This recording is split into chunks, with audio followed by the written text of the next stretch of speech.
I remember the day my parents sat me down in our living room like it was yesterday. I was 7, wearing my favorite purple dress with butterflies, clutching my worn teddy bear as Mom and Dad explained they wouldn't be living together anymore. They were so calm about it. No screaming, no throwing things, just 2 adults who'd fallen out of love, deciding to go their separate ways. I didn't cry. Maybe I was too young to really understand what was happening. They divided everything so neatly. The house went to Mom, Dad moved into a new apartment, and I got 2 bedrooms. The custody arrangement was simple, 1 week with Mom, 1 week with Dad. And Dad, being Dad, made sure Mom and I were well taken care of financially. About a year after the divorce, Dad met Sarah. I still remember the first time he introduced us at a local diner.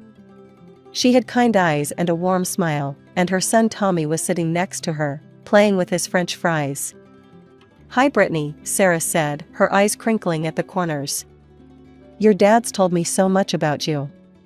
Tommy looked up from his plate. "Are you gonna be my sister?" I liked them immediately. Sarah didn't try too hard or act fake nice like some of Dad's previous dates. She was just real. And Tommy, who was 3 years younger than me, became the brother I never had. Around the same time, Mom started dating Richard. He moved in pretty quickly, and I noticed Mom seemed different, distracted, always touching her stomach when she thought no one was looking. They got married in a small ceremony at City Hall, and 2 months later, my half-sister Emily was born. I remember standing in the hospital room, looking at this tiny pink bundle in Mom's arms. Richard was hovering over them both, completely absorbed. I stood in the corner, shifting from foot to foot, feeling like I was watching a family portrait being painted, one that didn't include me. Dad and Sarah got married that same year. Their wedding was different, they made sure Tommy and I felt included in everything. Sarah even let me help pick out her dress, and during the ceremony, Dad made sure to include special vows to both Tommy and me. "Today I'm not just gaining a wife," he said, his voice thick with emotion. "I'm gaining another child to love, and our 2 amazing kids are gaining a bigger family." That night, as Sarah tucked me into bed in my room at their house, she kissed my forehead and said, "You know, Brittany, I always wanted a daughter. Thank you for letting me be part of your life." I hugged her tight, already knowing that while my family situation wasn't typical, I was lucky to have at least one home where I truly belonged. Life at Mom's house changed after Emily was born. It wasn't anything dramatic, no harsh words or cruel treatment. It was more like I was slowly fading into the background, becoming a ghost in my own home. Mom quit her job to become a full-time housewife, and everything began revolving around Emily. At first, I tried to tell myself it was normal. Of course a baby needs more attention. But as the months passed, the forgetting started. Little things at first, then bigger ones. I remember standing outside school in the rain, watching other kids leave with their parents after the parent-teacher conference. Mrs. Johnson, my 4th grade teacher, waited with me for almost an hour before calling Mom. "Oh God, was that today?" Mom's voice crackled through the phone. "I'm so sorry, I was at Emily's Mommy and Me class. Can we reschedule?" We never did reschedule. Richard just picked me up that day, barely glancing at me as he drove home, talking on his phone about work the whole time. Then came my 10th birthday. I woke up excited, running downstairs, expecting at least a happy birthday from Mom. Instead, I found her cooing over Emily in the kitchen. "Mom," I said, hovering by the doorway. "Do you know what day it is?" She looked up, distracted. "Tuesday? Oh, I need to take Emily to her doctor's appointment." I stood there, my heart sinking. "It's my birthday." "Oh," her eyes widened. "Oh, Brittany, I'm so sorry." We'll celebrate this weekend, okay? I just have so much going on today with Emily's checkup." But the weekend came and went, and no one mentioned my birthday again. It became easier to spend time at Dad's house. Sarah always made sure my favorite snacks were in the pantry, and Tommy and I would spend hours playing video games or doing homework together. Dad never missed a single school event, and Sarah often came too, taking pictures and beaming like I was her own daughter. I started spending more and more time there. A few days turned into weeks, then months. Mom barely seemed to notice. When I was at her house, she was always busy with Emily, feeding her, playing with her, taking her to playdates. Richard would come home from work, kiss Emily on the forehead, and retreat to his home office. Sometimes I wondered if they'd even notice if I disappeared completely. After about 6 months of me basically living at Dad's full-time, he decided to make it official. "I called your mom today," he told me one evening. "I think it makes sense for you to live here permanently. You're already here most of the time anyway, and I told her I'd stop the alimony payments since I'm taking care of you full-time now." Within hours, Mom was at the door, all worried looks and loving words. "Sweetie, I've missed you so much," she said, hugging me for the first time in what felt like forever. "I've been thinking about everything, and I want us to go back to our original arrangement. I want you home with me half the time, like before." I was 12 by then, old enough to see through it. The sudden concern, the promises to do better, it wasn't about missing me. It was about the money.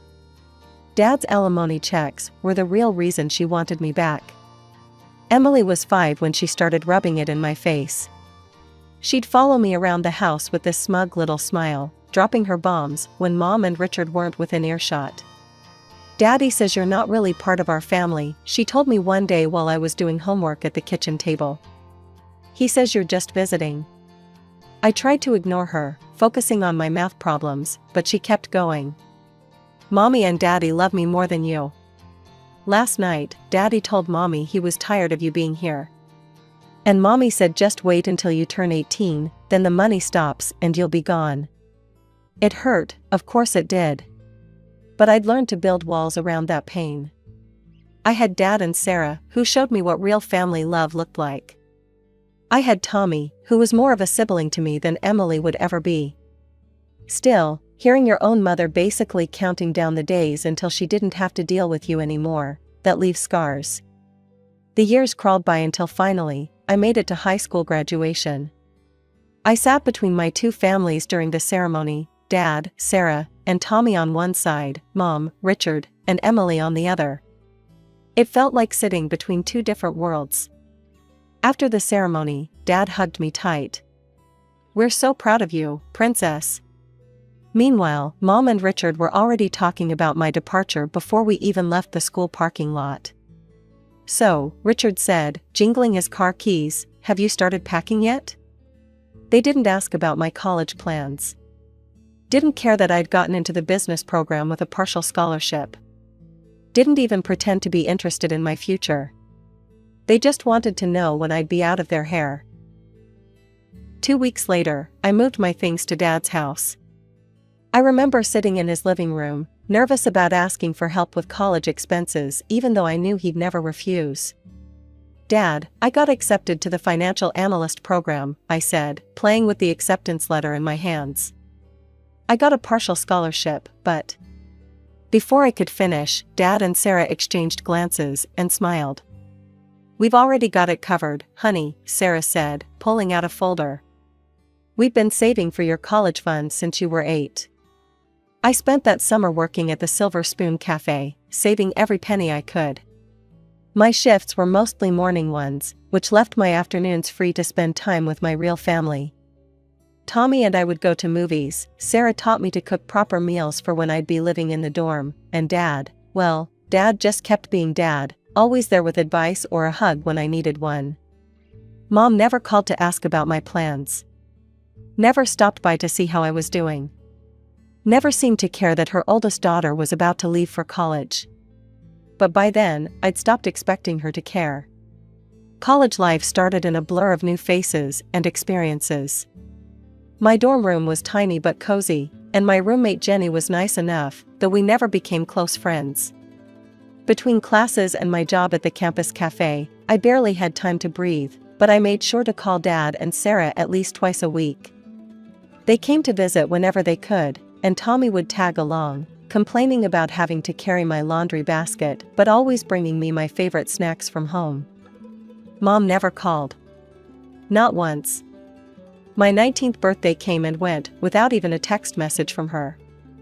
I shouldn't have checked my phone that day, shouldn't have hoped, but old habits die hard. Later that night, I made the mistake of checking her Facebook page. There they were, dozens of pictures of her perfect family. Mom, Richard, and Emily at the beach. Emily's dance recitals, family dinners, holiday celebrations. Each photo carefully staged to show their happiness, each caption talking about family time and loving my family. I wasn't in any of them, of course. I'd been cropped out of their family portrait long ago. I threw myself into my studies after that, determined to prove that I didn't need their approval to succeed.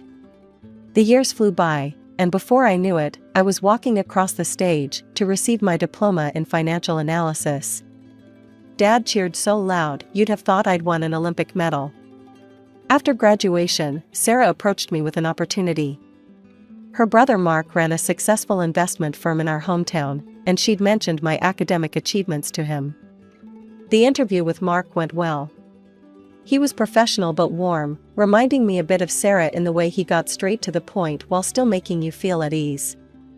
"Your credentials are impressive," he said, reviewing my resume. "But I need to be clear, the fact that you're my sister's stepdaughter won't earn you any favors here. You'll have to prove yourself just like everyone else." "I wouldn't want it any other way," I replied. I got the job and rented a small one-bedroom apartment near the office. It wasn't much, but it was mine. I worked harder than I'd ever worked before, taking on the projects nobody else wanted, staying late to perfect financial models, developing comprehensive growth strategies for our clients. The results spoke for themselves.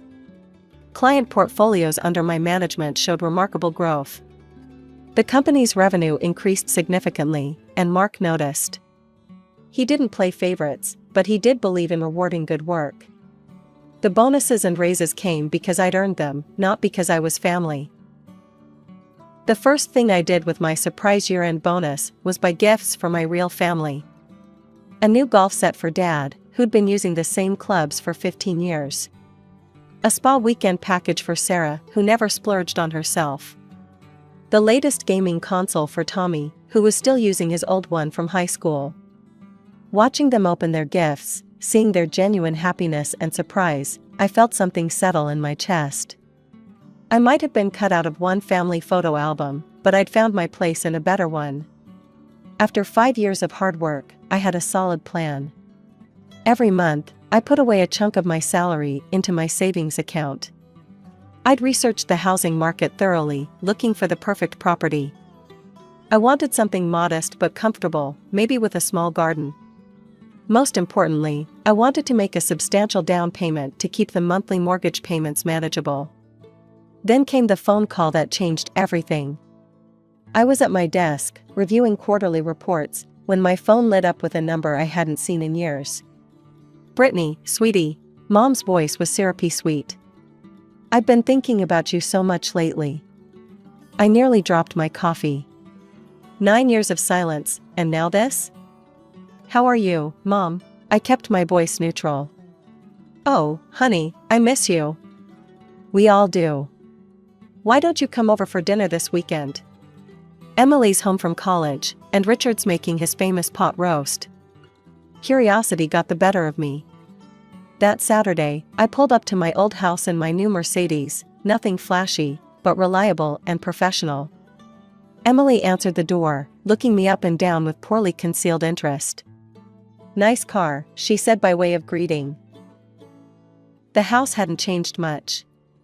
Same furniture, same family photos on the walls, still none of me. Mom rushed forward to hug me, acting like we'd just seen each other yesterday. "Darling, you look fantastic. So professional in that suit." "Richard, doesn't she look successful?" Richard nodded, pulling out my chair. "We heard you're doing very well at Mark's company. The family grapevine says you're one of their top performers." Throughout dinner, they peppered me with questions about my job, my salary, my car. Mom kept mentioning how expensive everything was these days, especially with Emily in college. "That's such a beautiful watch," Mom commented, reaching for my wrist. "Must have cost a fortune." I smiled politely. It was a birthday gift from Dad and Sarah. Of course it was, she said, her smile tightening slightly. They always did spoil you. That dinner turned into more invitations. Suddenly, Mom wanted to be part of my life again. She'd call regularly, stop by my apartment unannounced with Emily in tow, invite me to family dinners. Emily would wander around my modest apartment, examining everything with calculating eyes. This place is kind of small, she commented once. I thought you made good money. I kept my responses vague. It suits my needs. Mom would chime in, but surely you're planning to upgrade soon? With your salary. I'd just smile and change the subject. Something about their sudden interest in my life made me uneasy. It happened on a Sunday afternoon. Emily was over at my apartment, supposedly to bond with her big sister. I was in the kitchen making coffee when I heard her gasp from my living room. Oh my God, she said, staring at my laptop screen. I'd left my banking app open after paying some bills. Is that really how much money you have saved? I quickly walked over and closed the laptop. It's not polite to look at other people's private information, Emily. She ignored my comment. Why are you saving so much? What's it for? I hesitated, but figured there was no harm in telling her. I'm planning to buy a house soon. I want to make a good down payment to keep the mortgage payments reasonable. Emily just nodded, but I could see the wheels turning behind her eyes. She left shortly after, making some excuse about meeting friends. The very next day, Mom called to invite me to dinner. As soon as I sat down at their dining table, I knew something was up. Mom had that look she used to get when she was about to ask Dad for more child support. Emily tells me you're quite the saver, she said, passing the potatoes. That's wonderful, honey. You know, Emily's having such a hard time with college expenses. And she'll need an apartment after graduation. I took a bite of my food, saying nothing. It would be so nice if her successful big sister could help her out, Mom continued, her voice dripping with suggestion. Family helping family, you know? I put down my fork. I don't understand what you're getting at, Mom. Oh, come on, Brittany, she said, dropping the sweet act. You're clearly doing very well for yourself. Emily needs help with an apartment, and you have more than enough money saved up. It would be the right thing to do. I looked at her incredulously. The right thing to do?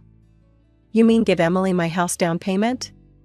Well, you're already established in your career, Richard chimed in.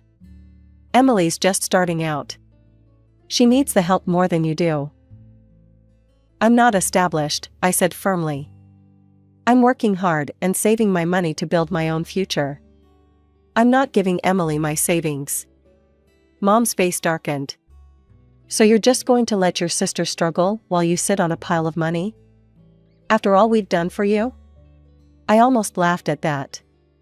All you've done for me? Like what exactly? Forget my birthdays? Ignore me for years? Push me aside for Emily? You're being selfish, Richard muttered, not quite meeting my eyes. A real sister would want to help.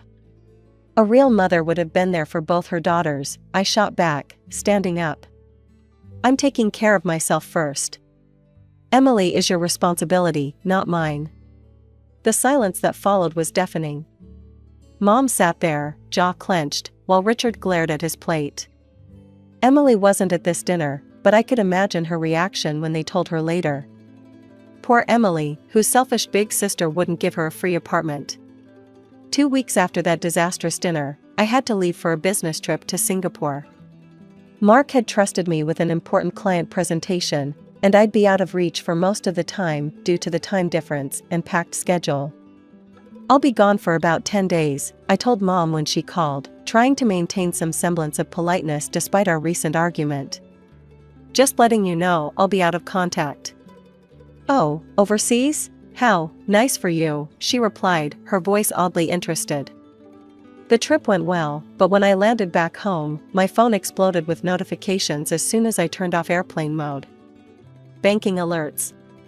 Dozens of them. My hands started shaking as I scrolled through them. Account transfer, $100,750. The world started spinning. I rushed home, threw open my laptop, and logged into my banking app. There it was, a massive transfer to an account I didn't recognize. But the name on the transfer: Patricia Warren, my mother's name. I drove to their house like a woman possessed, my banking app screenshots pulled up on my phone. When I pounded on their door, Richard answered with a smug look that made my blood boil. "Where is she?" I demanded, pushing past him. Mom was sitting in the living room, calm as could be, flipping through a magazine. "Oh, you're back. How was your trip?" I thrust my phone in her face. "What is this? How did you transfer money from my account?" She barely glanced at the screen. "I don't know what you're talking about." "Don't lie to me. It's right here, a transfer to your account." "How did you do it?" Mom finally dropped the innocent act. She put down her magazine and smiled, actually smiled. "Fine. Yes, I transferred the money. Emily needs an apartment, and you weren't being cooperative. So we helped ourselves." "How did you even get into my apartment?" My voice was shaking. "Oh, honey," she reached into her purse and held up a key. "Remember when I borrowed your bathroom that day I visited? It only takes a minute to make a copy." I felt sick to my stomach. "Give me my money back, now. Or I'm going to the police." Mom actually laughed. "Don't be ridiculous. You won't go to the police, I'm your mother. Besides, you can always save up again. You have a good job, no responsibilities. Emily needs this more than you do. We've already found her the perfect apartment." "I'm serious," I cut her off. "Return my money, or I'm..." "Or what?" Mom sneered. "You'll send your own mother to jail? Please. You don't have the spine." Richard grabbed my arm and started pushing me toward the door. "I think it's time for you to leave. This is your last chance," I warned them. "Give me back my money." Mom's only response was to wave goodbye with a smirk. Richard shoved me out onto the porch and slammed the door in my face. The police station was quiet that night. I sat across from Detective Martinez, my hand steady as I filled out the complaint form. I had everything documented: the unauthorized transfer, screenshots of the banking app, text messages with my mother about my business trip. Richard called me that same night, his voice alternating between threats and pleas. "You need to withdraw the complaint," he demanded. "Do you have any idea what you're doing to your mother? Your mother's crying." I hung up. Let her cry.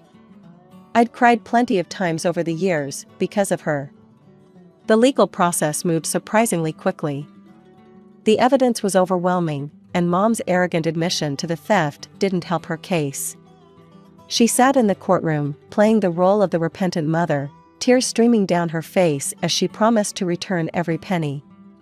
"I just wanted to help my younger daughter," she sobbed to the judge. I let my maternal instincts cloud my judgment. I almost laughed out loud. "Maternal instincts? Since when?" The judge wasn't impressed. "Mrs. Warren, your maternal instincts led you to commit premeditated theft and fraud against your other daughter. The only reason you're not going to prison is that you've agreed to make full restitution and have no prior criminal record." She got a suspended sentence and was ordered to return my money within 30 days. I got a restraining order against both her and Richard, just to be safe. Dad and Sarah were with me through all of it. They sat behind me in court, brought me dinner when I was too exhausted to cook, and never once said "I told you so" about letting Mom back into my life. "You did the right thing," Sarah told me after the sentencing. "They needed to learn they couldn't take advantage of you anymore." Tommy, in his typical fashion, tried to lighten the mood. "Well, at least now you know for sure which family actually loves you." He was right. The lines were clear now. I had my real family: Dad, Sarah, Tommy, even Mark, who'd been incredibly supportive through the whole ordeal. And then there were the others: Mom, Richard, Emily, who'd shown their true colors in the most dramatic way possible. 6 months have passed since then. My money is back in my account, earning interest while I house hunt. I've got my eye on a lovely 3-bedroom colonial with a fenced backyard, just 10 minutes from Dad and Sarah's place. The mortgage paperwork is being processed, and this time I'm the only one with keys to my home. Mom still tries to reach out sometimes, through relatives or mutual acquaintances. She claims she's changed, that she's sorry, that she wants to make amends. But I'm done giving chances to people who see me as nothing but a resource to exploit. Yesterday, I had dinner with my real family to celebrate my upcoming house purchase. As we sat around Sarah and Dad's dining table, sharing jokes and making plans for my housewarming party, I realized something: sometimes the family you choose is better than the family you're born into. And sometimes, letting go of toxic relationships is the healthiest thing you can do for yourself. In 2 weeks, I'll be signing the papers for my new house. Dad's already planning to help me paint the walls, and Sarah's been sending me links to furniture she thinks would look perfect in my living room. This is what family should be: people who support you, love you, and would never dream of hurting you for their own gain. As for Mom, Richard, and Emily, they can keep their perfect family photos and their manipulative games. I've got something better: a real family, a clear conscience, and soon, a house with exactly one set of keys.